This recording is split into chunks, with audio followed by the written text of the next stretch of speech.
Good morning. My discussion for today is Module 10, continuation po nung Chapter 9. So first, Performance Evaluation System.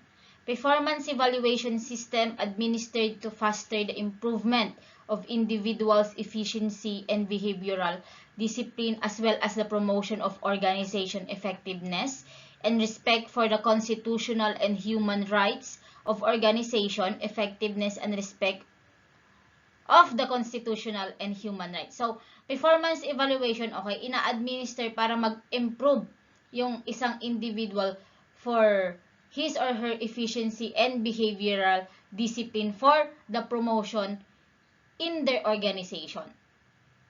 Para ma-promote. Okay? Next, we have the so-called retirement benefits. We have two kinds of retirement benefits. We have the compulsory retirement and the optional retirement. Compulsory retirement, retirements for officer and non-officer of the PNP upon the organized attainment of 56 years old and with 20 years in the service. So, ang compulsory guys, so kapag na-attain mo na yung, kapag nag-56 na or nag-56 years old ka na, pwede ka nang mag-retire. Or kapag naabot mo na yung 20 years in the service, pwede ka nang mag-retire. Optional retirement naman, accumulation of at least 20 years of satisfactory active service even without reaching 56 years old. Okay? Kahit hindi mo pa naabot yung 56 years old, okay? Pero at least nakapag-serve ka na ng 20 years active in service, pwede ka nang mag-retire. Next, we have the so-called disciplinary mechanism. We have the citizen's complaint. Any complaint by a natural or juridical persons against any members of the PNP. Citizen's complaint, ayan po yung natural or juridical person, tayo po. Okay, kagaya natin. Okay, against the members of the PNP. Next, we have the so-called proper authorities where complaint will be brought. Sino ba yung mga tao or sino ba yung mga authorities? Okay, kung saan po tayo pwedeng mag-complain. First, we have Chief of Police, Mayors, and People's Law Enforcement Board or yung tinatawag nating pleb. Chief of Police, offense is punishable by withholding of privileges, restricted field to specified limits, suspension of forfeiture of salary or any combination thereof for a period of not exceeding 15 days. Mayors, offense punishable of not less than 16 days but not more than 20 days or dismissal. Madidismiss siya. People's Law Enforcement Board naman or yung tinatawag nating pleb, offense is punishable for a period of exceeding 30 days. Okay, mga proper authorities where complaint will be brought. Okay, so yan po yung mga yan, yung tatlong yan. Internal discipline. Dealing with minor offense involving internal discipline found to have been committed by any regular member of their respective commands and duty, designated supervisors and equivalent officers of the PNP. So, yan po ang mga internal discipline natin, okay, have been committed by any regular member of their respective commands. Okay, or kung sino yung mga nakadesignate na supervisors and officers of the PNP. Next, authorities who can exercise disciplinary power in any discipline. Okay, we have four. We have Chief of Police, Provincial Director, Police Regional Directors, and naulit ata, Chief of Police ulit. Chief of Police summarily imposed the administrative punishment of admonition or restriction of special limits, withholding of privilege, forfeiture of salary or suspension, and the total period shall not exceed 15 days. Provincial Director naman, the total period shall not exceed 15 days. Police Regional Directors, total period shall not exceed 60 days. Okay? Sa Chief of Police, the total period shall not exceed 180 days.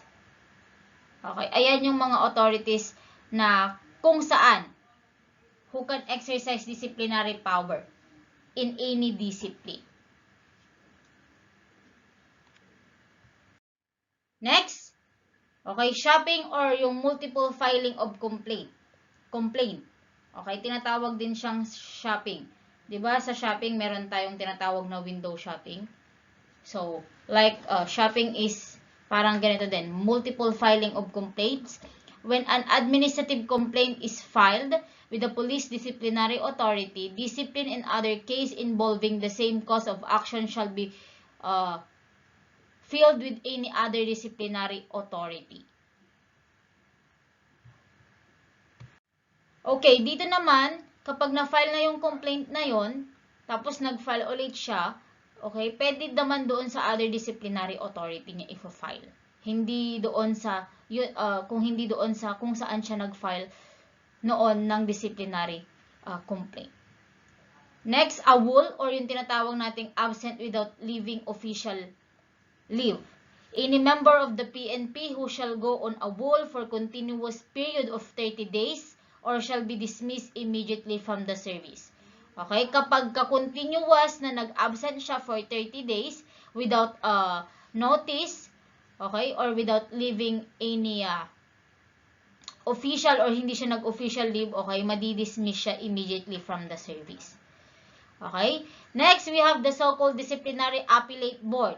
Considers appeals from decision of the Chief of the PNP. National Appellate Board naman, consider appeals from decision of the Chief PNP ulit. Regional Appellate Board, considered appeals from regional directors and other official mayors and the pleb. So, once na nagkaroon ang isang PNP member ng complaint, okay, ito yung mga appellate board natin na pwedeng mag-consider ng mga appeal nila. Kung nag-appeal sila sa disciplinary, okay, the decision will be on the Chief PNP. Kapag national naman, Chief PNP ba din? Pero kapag regional appellate board, we have the regional directors and other official like mayors and the pleb. Next, we have so-called women's desk. Administers cases involving crimes against chastity, sexual harassment, abuses committed against women and children, and other similar offenses. Ang women's desk is para lang sa mga women and children. Okay, makikita yan sa isang police station. Kung mapapansin nyo kapag nagpupunta kayo sa mga police station. Next, participation of local executive in the administration of the PNP Provincial Governor shall choose the PNP Provincial Director from a list recommended by the PNP Regional Director. Once na maghahanap sila ng PNP Director, okay, merong list na i-recommend si PNP Regional Director para makakuha sila ng PNP Provincial Director. Serve as a chairman of the Provincial Peace and Order Council and oversee the implementation of the Provincial Public Safety Plan. Okay, yan ang ginagawa ng PNP Provincial Director. City and Municipal Mayors naman, ito naman yung mga ginagawa nila. Shall serve the operational supervision and control over the PNP in their respective jurisdiction, shall develop and establish an integrated area public safety plans, shall have the power to impose notice and summary heading for minor offenses committed by the PNP in their respective jurisdiction, authorized to choose the Chief of Police from list recommended by the Provincial Director. Yes, meron kakayahang pumili ng Chief of Police ang isang city or municipal mayor. Authorized to recommend the transfer, reassignment, or details of PNP members outside their areas. Yes, meron din silang kakayahan or authorized sila. Then, authorized to recommend the appointment of new member of the PNP to be assigned in their areas. Pwede din yun. Meron din silang authorization for the recommendation and appointment of a new PNP member para ma-assign doon sa area kung saan nanggaling yung PNP member na yon. Next, we have the so-called police training. Organized training, the means by which officers are provided with the knowledge and skills required in the performance of their multiple complex duties. Okay, so kapag gusto mong mag-police, okay, may training po yan, 6 months. Next, we have the Philippine Public Safety Colleges, the primary education institution for the training of human resource in the field of law enforcement like PNP, BFP, and BGMP, subject to the supervision of the NAPOLCOM. Okay, so yan yung isa siyang educational institution para mag-train ng mga gustong pumasok sa field ng law enforcement. Okay, subject, okay, sinusupervise yan ng NAPOLCOM. Next, types of police training program. So, ito na yung mga training na kailangang tapusin ng isang PNP member. First, basic recruit training, field training, in-service training program, department in-service training program, police service medal, police unit citation badge, and posthumous award. Okay, yan yung mga binibigay na award, okay, sa namatay na PNP, like heroic. Okay, kapag naging heroic siya, in terms doon sa sinayon, okay, binibigyan siya ng posthumous award. Next, we have health and welfare. In NAPOLCOM, mandated to provide assistance in developing health and welfare programs for police personnel. Then, we have the so-called longevity pay and allowance. Under Republic Act 6975, PNP personnel are entitled longevity pay of 10% of their basic monthly salaries for every 5 years. They shall also enjoy the following allowance. Completion and certification of training. Siyempre, after the basic training or recruit training, the regional director shall certify. Okay, isa-certify nila yung mga tapos nang nag-training. Okay, or yung mga police recruits have completed the training and have satisfied all the requirements for police service. Then, the PNP field training or FTP is the process by which an individual police officer who recruited into their service receives formal instruction on the job for a special defined purpose and performs actual job functions with periodic appraisal on performance and progress. So, the PNP field training, yan na yung tinatawag nating FTP. Kung meron kayong mga nakikita dyan sa mga, ngayon, karamihan, mas marami ngayon, may makikita kayo sa mall, sa mga kalsada na may nakalagay sa ganito nila, o dito, na FTP. Yan yung mga field training police natin. Okay? Parang on-the-job training sila. Okay? Actual na. Ginagawa nila yung actual na trabaho nila. Next, we have purposes of appraisal. Ano ba yung appraisal? It refers to the process of measuring the performance of people in achievement goals and objectives. So, mini-measure yung performance ng isang PNP member, okay, in achieving their goals and the objectives. It is also known as performance evaluation system.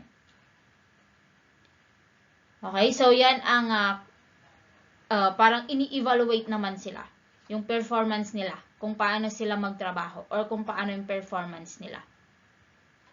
Next, we have the so-called purpose of police appraisal.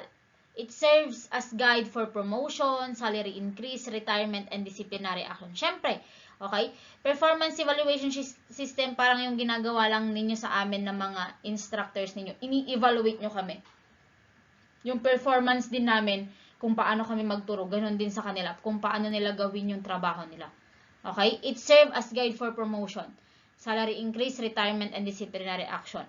It increases also productivity and efficiency of police works. It assimilates supervision, and it informs the officer of the quality, okay, of his work for improvement. So, yan ang purpose ng isang police appraisal or yung tinatawag nating performance evaluation system.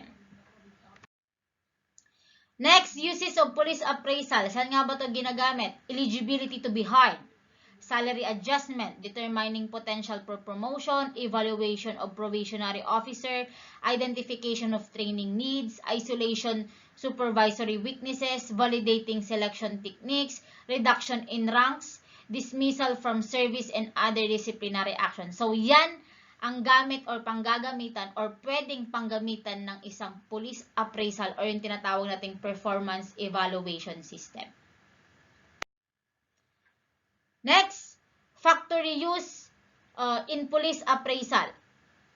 First, kung paano ba nila kinukuha yung performance or paano nila ini-evaluate. First, observation of work hours, attendance, appearance, compliance with rules, safety practices, public contracts and relations, knowledge of work, work judgment, planning and organizing leadership, quality, acceptance and directions of responsibility, effectiveness under stress, care and operation of equipment, work coordination, initiative, supervisory skills, and others. So, yan yung mga titingnan nila sa isang PNP member.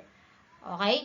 Kapag gagawin na nila yung performance evaluation system. Kung itong lahat ba nito is nasa kanya or kinikerry niya. Next, we have police assignment. The process of this designing a police officer at a particular function, duty, or responsibility. Okay, yan na yung magiging duty mo. Okay, tinatawag din siyang police assignment. Yung duty na ibibigay sa'yo. Purpose of police assignment to ensure systematic and effective utilization of all the members of the force. Okay? Para systematize sila and effective doon sa pagbibigay ng assignment. Para hindi madodoble. Next, power to make designation or assignment. The Chief of PNP, Regional Director, Provincial Director, the City or Municipal Chief of Police can make designation or assignment. So, itong mga sinabi ko, yan ang mga pwedeng mag-designate or magbigay ng assignment doon sa isang PNP member with their respective levels or respective ranks. Okay? So, sila ang mga pwedeng magbigay ng designation or assignment. Next, police salaries, benefits, and privileges on salary. The uniformed members of the PNP are considered employees of the national government and draw their respective levels. So, employees, lahat ng mga naka-uniform na PNP, employees sila ng national government. Next, benefit and privileges. First, incentive and awards. The NAPOLCOM shall promulgate standards on incentives, award system in the PNP administered by the Board of Incentive and Awards, like Police Medal of Valor, Police Medal of Merit, Wounded Police Medal, and Police Efficiency Medal. And meron din yung tinatawagang Posthumous Award. Okay? Yan yung mga binibigay nilang award. Okay? Sa isang PNP. And also, they give incentives din. Irregularities in the performance of duty, the performance of act which might lawfully be done. Okay? So, yan yung mga performance na parang kapag nakakagawa sila ng mali. Which officer had no legal right to do at all as were acts without any authority or whatsoever or exceeds ignorance or abuses his power. Okay? Yan yung mga irregularities in the performance of duty kapag ina-abuse na nila yung meron silang kapangyarihan. Alam ko, hindi naman karamihan. Yung iba, papanood naman natin sa mga news. Merong mga PNP members talaga na ina-abuse nila kung ano yung meron sila. Okay? Next, we have incompetency. It is the manifest lack of adequate ability and fitness for the satisfactory performance of police duties. Incompetent. Okay? From the word itself, incompetency, incompetent. Okay? Hindi siya bagay doon or hindi siya suit doon. Lack of adequate ability and fitness para masatisfy yung ibinigay na police duties sa kanya.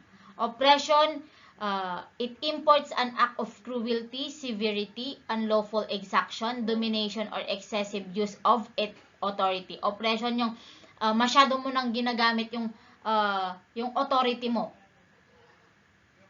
Okay? It's like abuses of his powers lang din.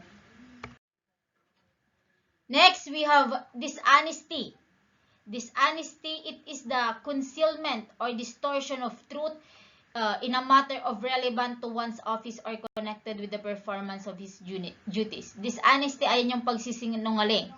Okay? Concealment, pagtatago ng katotohanan.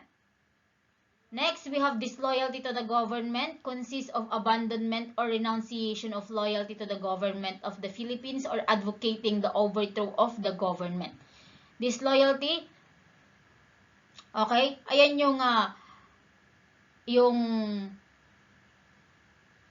parang inaabando mo na yung yung loyalty mo sa government or kung saan sa Pilipinas. Okay? Or the renunciation.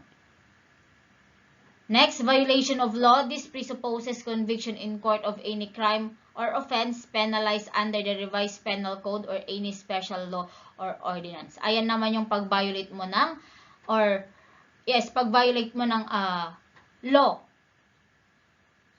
Okay? Pwede sa revised penal code or any special law or ordinance. Okay? Violation of law. Next, general qualification for appointment. So, kapag ka mag-a-apply ka for PNP, BFP, and BGMP, ito yung mga yon. Okay? General qualification of appointment. So, yan po yung mga yan. Next, character background investigation. The screening committee shall cause confidential investigation of the character and from among various sources. Okay, character background investigation, ayan na yung once na makapasok ka na or nasa final list ka na, iba-background investigate ka nila. Okay? Next, physiological or neuropsychiatric test. Yes, ginagawa yan para makita kung psychotic, neurotic, agbagtit ka. Okay? Kung qualified ka ba talaga? Okay? Kung kaya mo ba yung training na gagawin nyo? Okay? Sa training center. Oral interview. The screening committee shall interview the qualified applicant suitability for police work. Siyempre, kailangan yan. Oral interview. Okay? I-interviewin ka para malaman nila kung qualified ka ba doon sa police work na yun or hindi. Next, police appointment. Any applicant who meets the general qualification for the appointment to police service and who passes the test required in the screening procedures. So, kapag na-meet mo naman yung general qualification and also nakapasa ka naman sa test nila, okay? Screening procedure na yung susunod. The following are recommended for initial appointment. So, we have a temporary, probationary, and permanent. Once na nakapasok ka na, okay? Once na nagtitraining ka na. Temporary, the applicant passes through the waiver program as provided in RA 8551. Probationary naman if the applicant passes through the regular screening. Ito pala yung sa may training, yung papasok ka pa lang. Okay, kapag temporary, okay, kapag yung applicant is nakapasa through waiver, kasi meron tayong wini-waiver, like height, age, and I think sa education ata, but hindi na ata wini-waiver education. I think karamihan is height. Next, kapag probationary naman, if the applicant passes through the regular screening procedure, kapag naipasa niya, okay, yung regular screening procedure. Next, permanent, if the applicant able to finish the required field training program permanency. So, yan na yan. Kapag yung applicant, natapos niya lahat at required siya, okay? Okay, so appointment of PNP officers and members naman tayo. PO1 to SPO4, PNP Regional Director. Okay, sila ang mag-a-appoint. Ang PNP Regional Director ang mag-a-appoint sa PO1 and SPO4.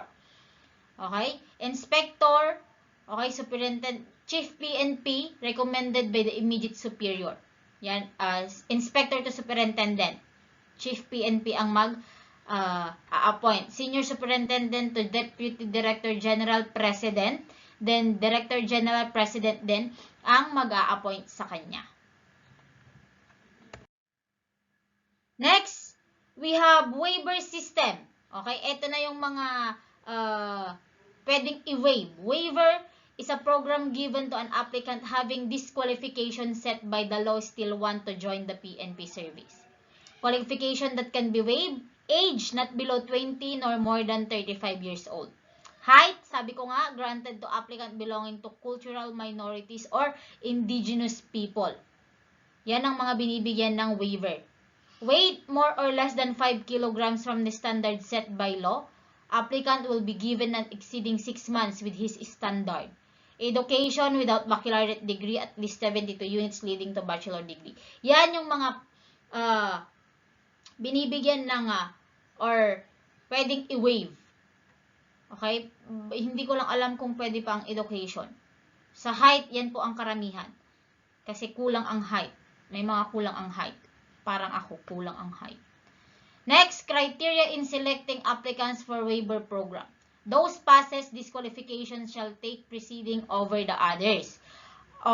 Order of waive disqualification like age, height, and weight, and education. And ito yung mga criteria. Okay? Ayun po yung mga criteria, yung age, height, weight, and education. Examination of policeman. Sino bang nagkakandak ng examination ng policeman? The NAPOLCOM, sorry. NAPOLCOM shall administer the entrance and promotional examination for policemen. Examination system, the last in the personnel of his organization in the normal course. Okay, so NAPOLCOM ang nag-administer ng entrance and promotional exam ng policemen. Attrition, officer will be treated if he attained the following tenure. Okay? For example, provincial and city director ka, maximum tenure mo is 9 years. Yan lang kapag provincial and city director ka, dapat 9 years ka.